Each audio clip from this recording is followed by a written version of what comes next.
Título de la lección: El Concilio de Jerusalén. Nuestro texto inicial se encuentra en Hechos capítulo 15, verso 11.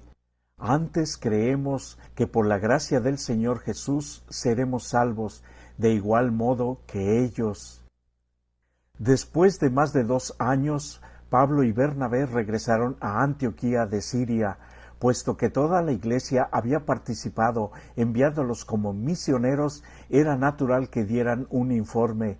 No obstante, el énfasis de la crónica no estuvo en lo que ellos habían logrado, sino en lo que Dios mismo había hecho a través de ellos. El objetivo del informe, por supuesto, era el éxito de la misión entre los gentiles, aunque muchos judíos también habían abrazado la fe. Desde lo sucedido con Cornelio, la conversión de los gentiles no circuncidados se había vuelto un problema, pero ahora que muchos de ellos ingresaban como miembros de iglesia, el tema se volvió aún más complejo. Muchos creyentes de Jerusalén no estaban satisfechos. Para ellos, los gentiles primero debían circuncidarse, es decir, convertirse en prosélitos judíos para formar parte del pueblo de Dios y tener comunión con ellos. Hechos capítulo 15 gira en torno al problema de los gentiles, que alcanza un nivel crítico, y de qué manera trabaja la Iglesia unida para hallar una solución. El Concilio de Jerusalén fue un momento decisivo en la historia de la Iglesia apostólica en relación con su misión mundial. Desde el principio, la iglesia de Antioquía constó de judíos y de gentiles incircuncisos que aparentemente vivían en comunión pacífica entre sí. Sin embargo, esa comunión se hizo añicos, se hizo pedazos con la llegada de un grupo de creyentes de Jerusalén. Si leemos Hechos 15, versos 1 al 5, ¿cuál era el problema que enfrentaba la iglesia? Estos judíos de Judea, tradicionalmente llamados judaizantes, posiblemente eran los mismos que el versículo 5 identifica como fariseos que habían creído. La presencia de los fariseos en la iglesia no debe sorprendernos, ya que el mismo Pablo había sido fariseo antes de su conversión.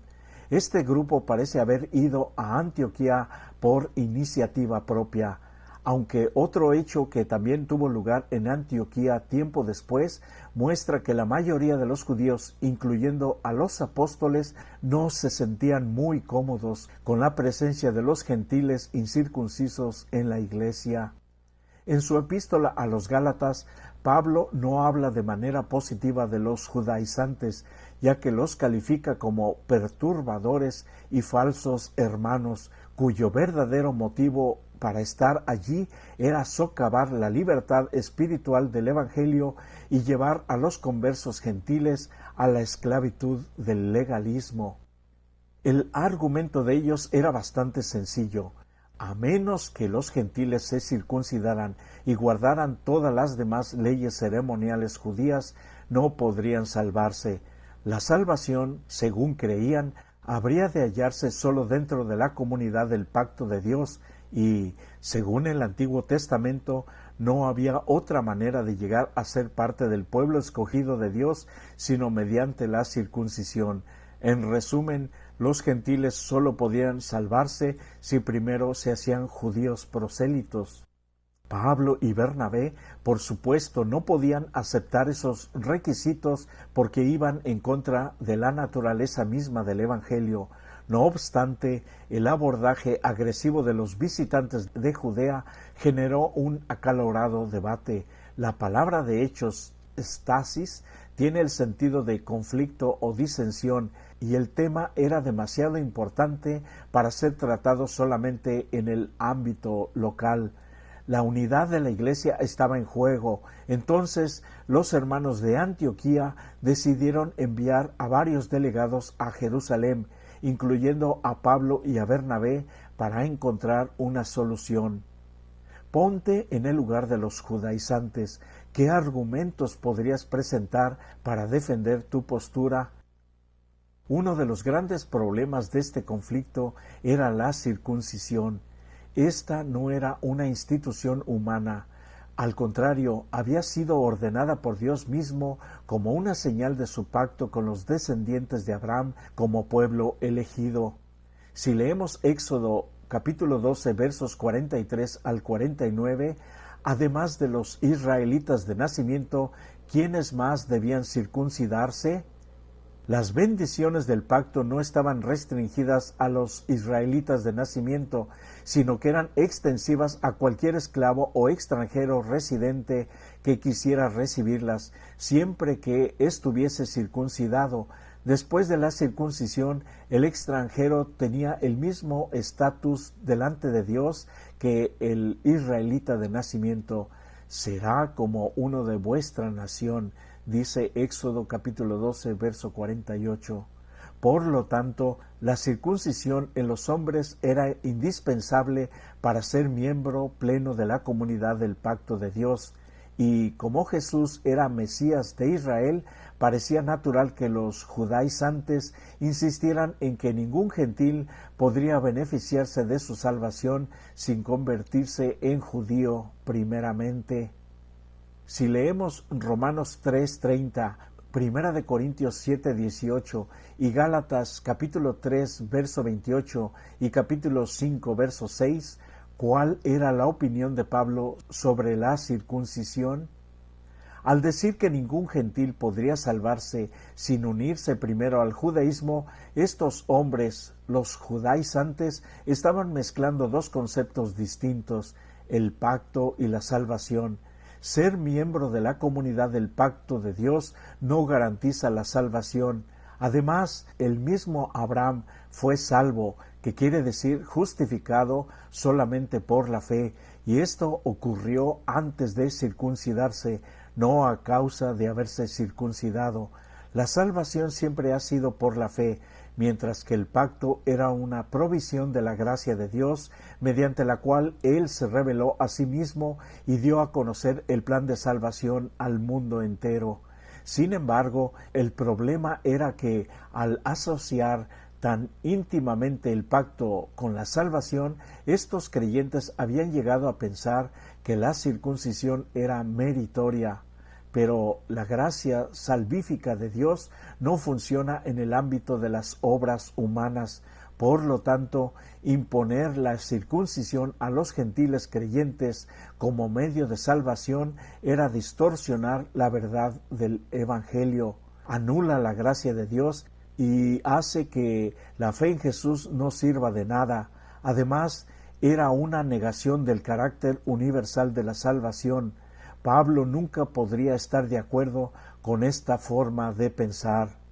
¿Cuál es el peligro de pensar que con solo ser miembro de la Iglesia verdadera ya se obtendrá la salvación al final del tiempo? Leyendo Hechos capítulo 15 versos 7 al 11, ¿cuál fue la contribución de Pedro al debate en Jerusalén? Lucas, por supuesto, no hace un informe de todas las actas de la reunión. Sería interesante saber, por ejemplo, los argumentos presentados por los judaizantes, así como las respuestas de Pablo y de Bernabé. El hecho de que solo tengamos los discursos de Pedro y de Jacobo muestra la importancia de estos hombres entre los apóstoles. En su discurso, Pedro se dirigió a los apóstoles y a los ancianos, recordándoles su experiencia con Cornelio años atrás. En esencia, su argumento era el mismo que había usado ante los hermanos de Jerusalén. Dios mismo había mostrado su aprobación a la conversión de Cornelio, aunque era un gentil incircunciso, al darle a él y a su familia el mismo don del Espíritu que les había dado a los apóstoles en el Pentecostés. En su providencia divina, Dios había usado nada menos que a una persona como Pedro para convencer a los creyentes de Judea de que él no hacía distinción entre judíos y gentiles con respecto a la salvación. Si bien carecían de los beneficios purificadores de los reglamentos y los estatutos del antiguo pacto, ya no se podía considerar inmundos a los gentiles creyentes, porque Dios mismo había limpiado el corazón de ellos.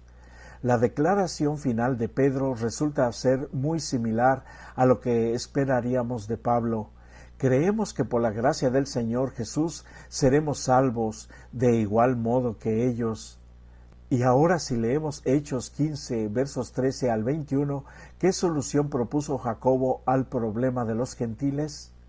El discurso de Jacobo sugiere que ocupaba una posición de autoridad, independientemente de lo que pudiera haber interpretado por la reconstrucción del tabernáculo de David, que en la profecía de Amós se refiere a la restauración de la dinastía de David.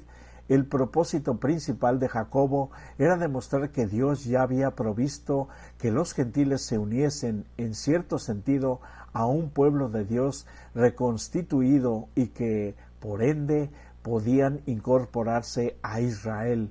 Debido a esto, su decisión fue que no se impusieran más restricciones a los conversos gentiles, aparte de los que normalmente se requería de los extranjeros que deseaban vivir en la tierra de Israel. Si leemos Hechos capítulo 15 versos 28 y 29, ¿cuáles fueron las 4 prohibiciones que el concilio decidió imponerles a los conversos gentiles? El tema principal para el que se había convocado el concilio se resolvió satisfactoriamente.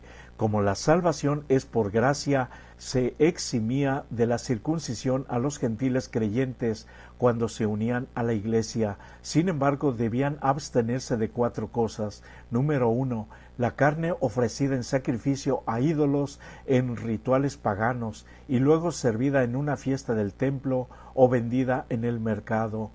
Número 2, el comer la sangre.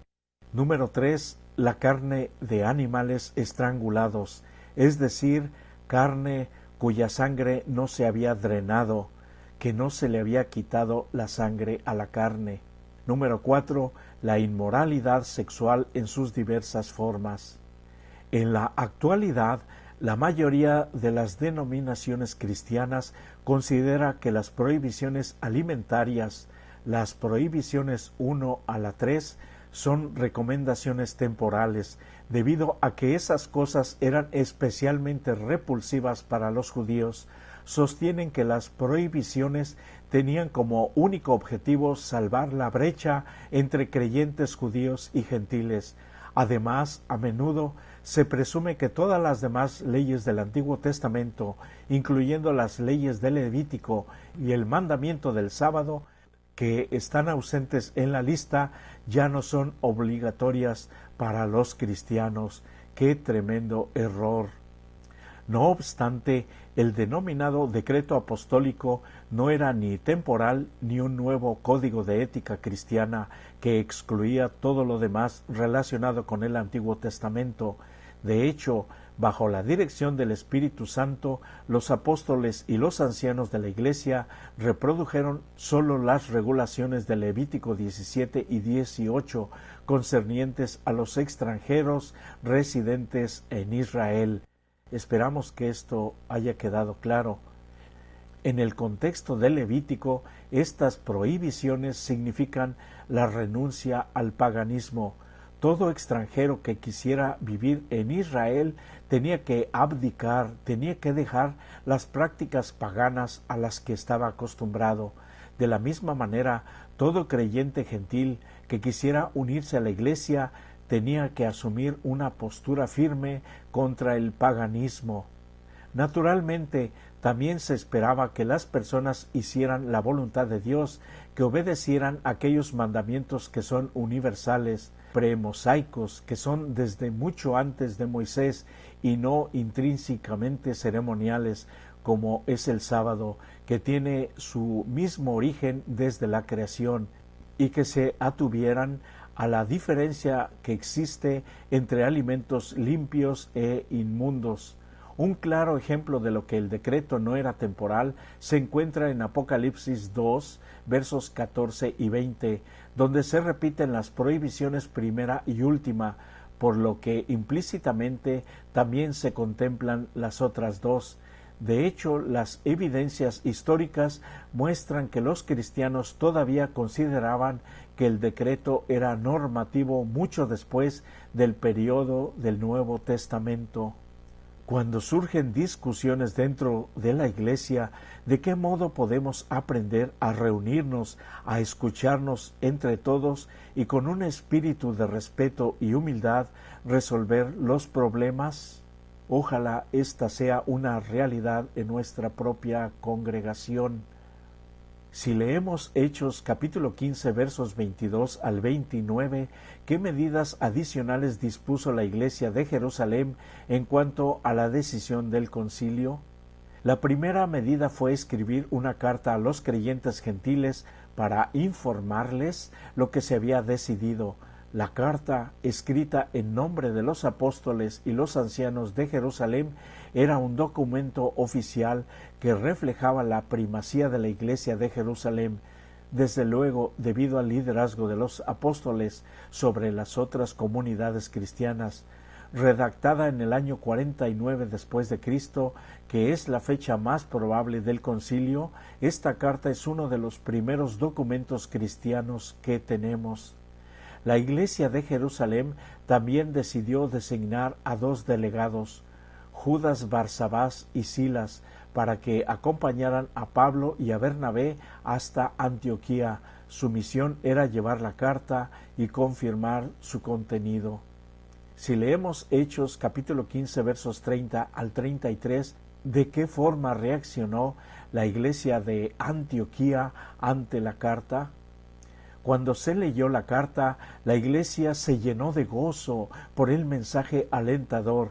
La circuncisión no era necesaria para los conversos gentiles, tampoco plantearon ninguna objeción a las exigencias de la carta, el cuádruple decreto apostólico.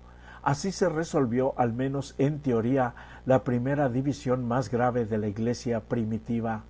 Al concluir el concilio, el Evangelio de Pablo fue plenamente reconocido por los dirigentes eclesiásticos de Jerusalén, quienes les extendieron a él y a Bernabé la mano derecha del compañerismo como señal de aceptación y confianza.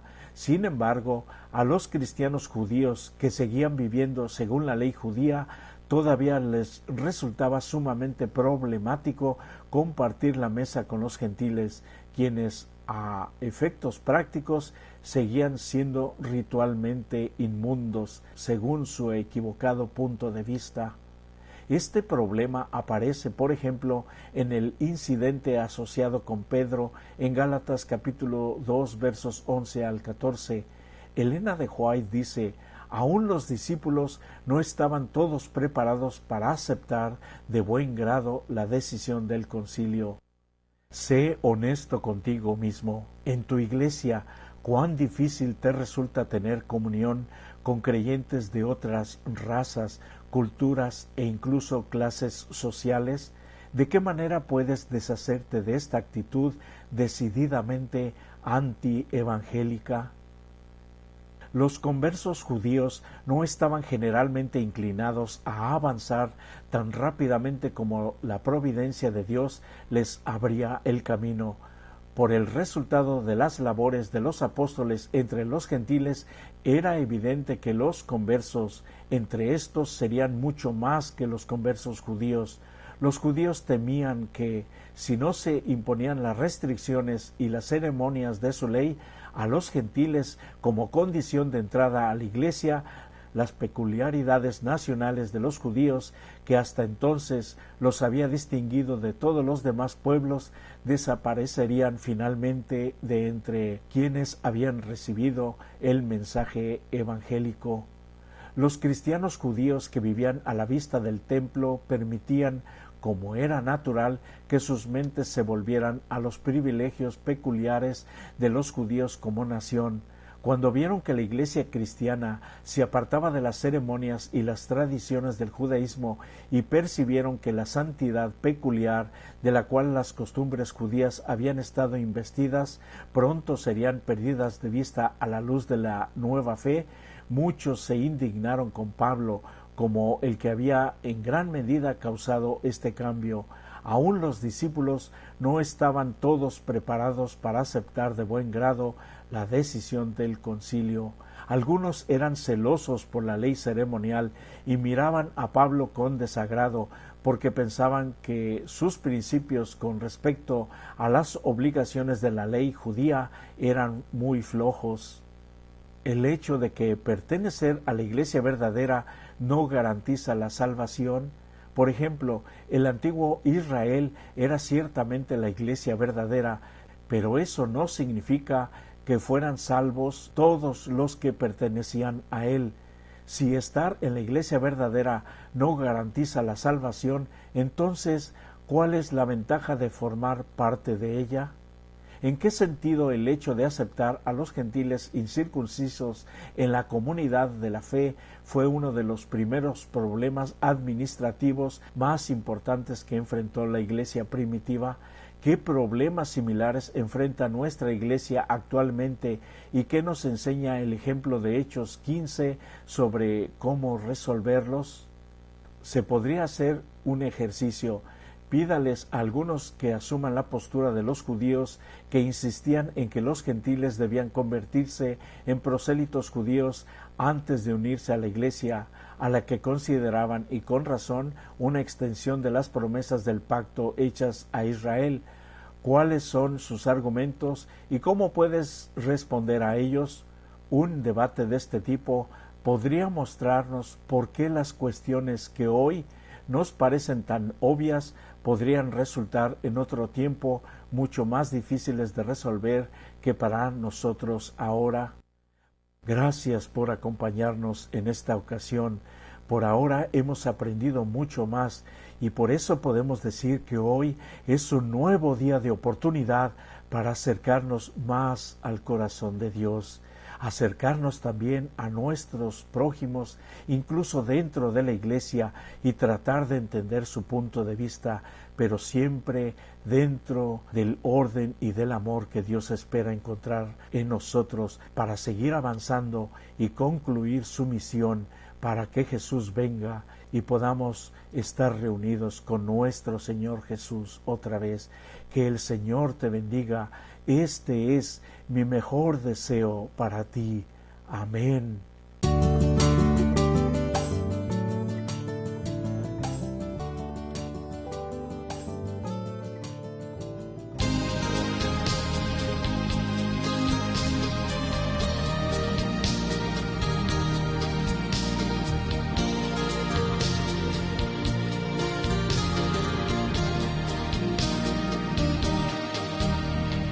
Cristo Jesús, mi vida es tuya, Señor.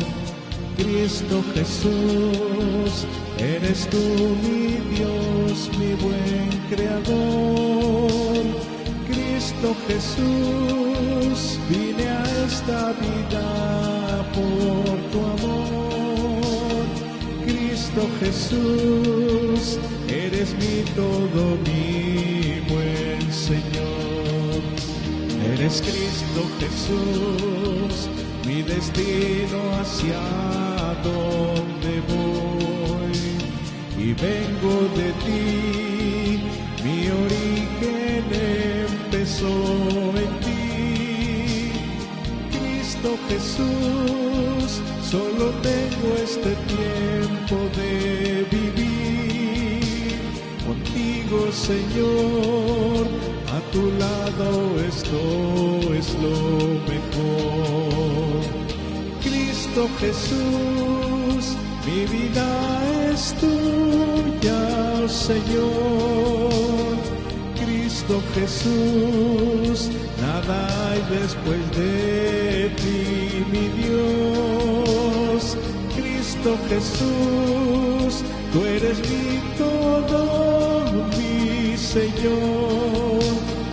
Cristo Jesús, nada hay antes de ti, Creador.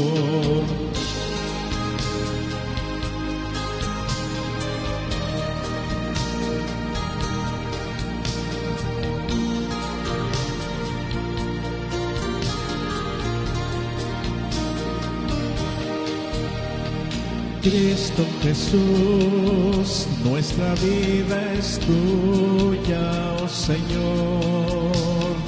Cristo Jesús, tus hijos somos, Padre, oh Dios. Cristo Jesús, llena nuestra vida con tu amor. Que sintamos, Señor, el llamado de tu dulce voz. Cristo Jesús, nuestra vida es tuya, oh Señor. Con cuerdas de amor, jálanos hasta ti, oh Dios. Y entonces, Señor, nada ni nadie podrá jamás romper esa unión y volver contigo a nuestro hogar. Cristo Jesús, mi vida es tuya, oh Señor. Cristo Jesús, nada hay después de ti, mi Dios. Cristo Jesús, tú eres mi todo, mi Señor. Cristo Jesús, nada hay antes de ti, Creador.